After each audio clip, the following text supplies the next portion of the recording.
Alors, pourquoi je démissionnerais? C'est évident que l'ensemble des allégations qu'ils ont faites, ça a produit le fait que je me suis pris un retrait. J'ai demandé au ministère le 4 novembre dernier, suite à cette émission-là. Le 8 novembre, j'ai demandé au ministère. Il avait déjà réagi de toute façon immédiatement sur la vérification qui doit être faite par rapport au ministère des Affaires municipales, au rapport de la Direction générale des élections et toute autre instance qui devait regarder ça. Alors, les allégations... Mais les résultats ne sont pas sortis de cette enquête. Non, ils ne sont pas sortis. C'est pour ça que je reviens, parce que les experts m'ont dit simplement que ça peut durer encore des mois. Quels experts? Les avocats. Les vôtres? Les vôtres, oui. Pas ceux du ministère? Pas ceux du ministère. Donc, vous n'avez pas le OK du ministère pour reprendre votre job? J'ai averti le ministère, j'ai la lettre ici, ils m'ont dit c'est correct, je dois reprendre. Vous avez leur autorisation par écrit? Ah oui. Tu veux, là, je m'entendais à ça. Alors, regarde, c'est ça ici. Alors, donc, au nom du ministre des Affaires municipales des régions, M. Laurent Lessard, j'accuse réception de votre correspondance du 22 décembre, parce que j'avais annoncé que je reviendrai le 17 dernier, nous informant de votre retour en fonction le 17 janvier prochain. Soyez assurés que nous n'avons pris pas de note de son contenu. Mais ils ne vous disent pas que... Bien, ils m'auraient dit, rentrez pas là. Est-ce que vous aimez beaucoup la ville de Mascouche? Bien, c'est pour ça que je reviens. Est-ce que vous pensez que le fait de demeurer en poste, c'est bon pour Mascouche? Ben oui, je crois, parce qu'actuellement, ce qui s'est produit, si on regarde depuis la dernière élection, ça a été une saga qui a été menée, de frustration, je pourrais dire même, de l'opposition. L'opposition, je crois que ça doit exister dans une ville.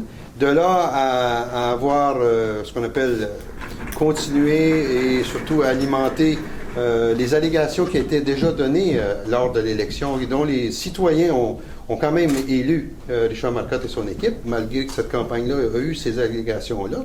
En tout cas, plusieurs. Pas celle du 4 novembre, là. Ces allégations-là, il y en a beaucoup qui c'était du 4 novembre. Et quand on a des allégations qui, par exemple, comportent des éléments vis-à-vis de la déclaration d'intérêt que j'ai depuis 1991, des allégations qui partaient en 94, il y a 16 ans, c'est tout ça qu'il a fallu valider avec les gens que j'ai consultés pour ça. Alors, on a validé tout ça. Et dans le contexte, ça nous dit qu'il n'y a aucun problème là-dessus.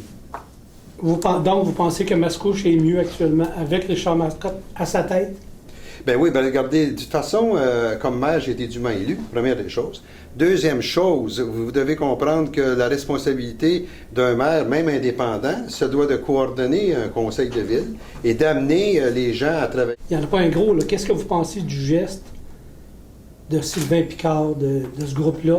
Ah, là, écoutez, étant nouvellement élu, je comprends très bien qu'il y a eu probablement aussi des doutes, puis une certaine perception qui les a comme ébranlés. Ce qui est important, on ne peut pas porter accusation sans avoir ce qu'on appelle les vrais éléments d'accusation. Je pense, moi, que c'est le défi de Richard Marcotte dans ce contexte-là, c'est d'arriver à faire travailler les gens en exprimant totalement leur opinion et leur compréhension de chacun des dossiers. Alors, je pense que moi, on va voir dans les prochains jours, on sait qu'il y a eu une assemblée récemment ajournée, on va voir si les gens vont se mettre au travail. Je pense que la responsabilité d'un conseiller municipal qui représente avant tout leur commettant dans chacun des quartiers, c'est de travailler pour que la ville fonctionne. Vous avez vu, Sylvain Picard, une des raisons qu'il a évoquées, ou une des obligations qui étaient, c'est de vous rencontrer et d'avoir des réponses à leurs questions avant de siéger avec vous. Est-ce que vous allez le faire? Ah oui, ben oui, mais non, actuellement, là, on est pris avec ce qu'on appelle l'obligation de réaliser pour le mois qui s'en vient une assemblée publique. Ça, c'est la loi. Alors, il est clair que moi, je vais rencontrer tous les intervenants et je vais rencontrer aussi l'ensemble de cette demande-là. Alors, ça, c'est tout à fait logique pour qu'on puisse travailler positivement. Vous allez rencontrer les conseillers? Ah oui, tout à fait.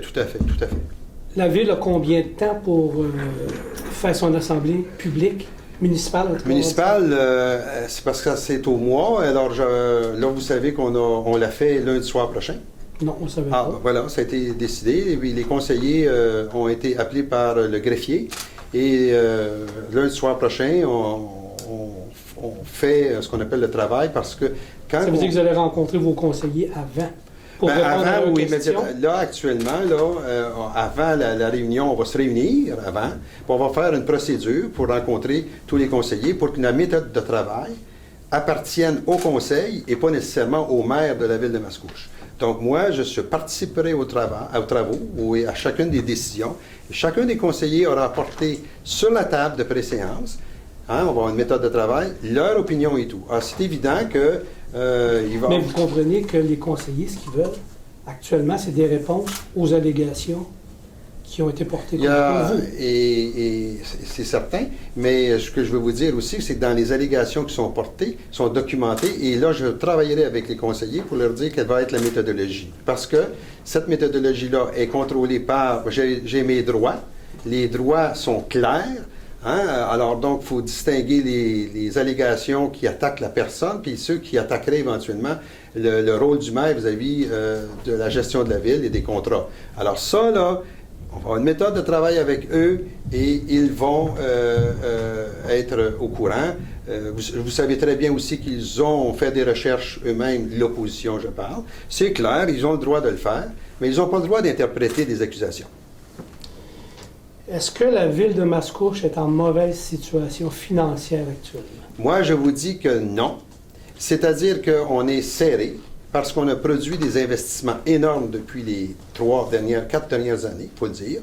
Alors donc, c'est serré notre budget et ça va être le défi de travailler ensemble. Il n'y a pas de miracle dans une ville quand on offre des services. J'ai pas peur de dire, moi, que l'ensemble de nos services, l'ensemble de la situation financière par rapport aux investissements qu'on a faits, on est bien positionné sur la Rive-Nord, on est capable de faire des comparables, mais il ne faut pas faire aussi de la politicaillerie avec ça. Mon rôle, c'est de faire sortir les données avec les fonctionnaires pour faire une démonstration très claire.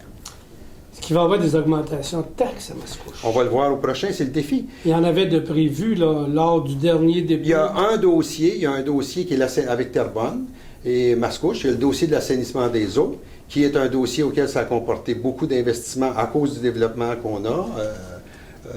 C'est un développement quand même qui est énorme. Regardez le nombre de constructions qu'on a eues, etc. Et Terrebonne aussi par rapport vers l'hôpital et tout. Alors cet investissement-là, c'est ça que le Conseil, on va regarder comment on peut gérer avec la Régie, qui est un organisme autonome, indépendant, comment on va régir les coûts de ça. Vous êtes en réunion en fin de semaine pour régler le dossier? Pas en fin de semaine. Lundi, on se réunit et on détermine avec le Conseil, les réunions qu'on va faire pour réaliser ce budget-là. Est-ce que vous êtes conscient qu'actuellement, Mascouche est beaucoup ridiculisé partout? Bien, ridiculisé, je pourrais vous dire une chose, c'est ridiculisé par rapport à des dossiers comme les Bonnefontaines et des choses comme ça. C'est évident que c'est pas agréable. Les petites enveloppes brunes. Ah, mais là, les enveloppes brunes, ça, c'est... Les amis, les robes de chambre, tout ça. Ben, c'est ça. Ce que j'explique aussi, c'est que ça, ces choses-là, à mon sens, là, ça ne tient pas la route par rapport à la gestion globale des grands ensembles contractuels qu'on a et des démonstrations qu'on doit faire vis-à-vis du ministère des Affaires municipales, vis-à-vis de la Direction générale des élections. Ça, c'est un peu, à mon sens, pousser la note. Les enveloppes brunes, il n'y a rien de démontré là-dedans. Et d'ailleurs, c'est illégal de dire ça si vous pouvez l'écrire, si les gens veulent dire que, exemple, M. Marcotte a reçu une enveloppe brune, puis qu'il l'écrit, c'est illégal de dire ça. C'est avancer des choses qui n'existent pas. Il faut que ce soit la démonstration qui soit faite avec les instances institutionnelles qui sont dévolues au Québec pour faire des démonstrations comme ça. Or, je suis très heureux, moi, que le ministère des Affaires municipales contrôle ou vérifie tous les contrats de Mascouche, mais c'est pas que Mascouche, là, dans le contexte d'aujourd'hui, là. Comprenez-nous bien, hein?